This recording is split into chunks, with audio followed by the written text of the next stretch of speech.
42e Panzer-infanteriebataljon heeft zich voor zijn vertrek naar het kamp Zeedorf in West-Duitsland op de Ermeloze Heide officieel gepresenteerd aan de commandant van de 4e divisie, generaal-majoor Christan.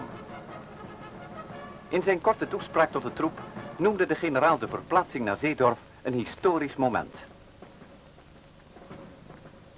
Historisch was ook zeker het défilé dat werd geopend door horenblazers van de Limburgse jagers. Voor het eerst namelijk in de Nederlandse krijgsgeschiedenis presenteerde zich een volledig gemechaniseerd bataljon waarin ook de Duitse versie van de jeep, de Monga, een plaats heeft gekregen. Geen der 800 infanteristen heeft bij dit afscheid ook maar een stap hoeven te zetten. Ze zaten verscholen in de tientallen AMX-rupsvoertuigen die in een bijna eindeloze rij voorbij trokken. Alleen de chauffeurs, de groepscommandanten en de mitrailleurschutters waren nog zichtbaar voor de toeschouwers.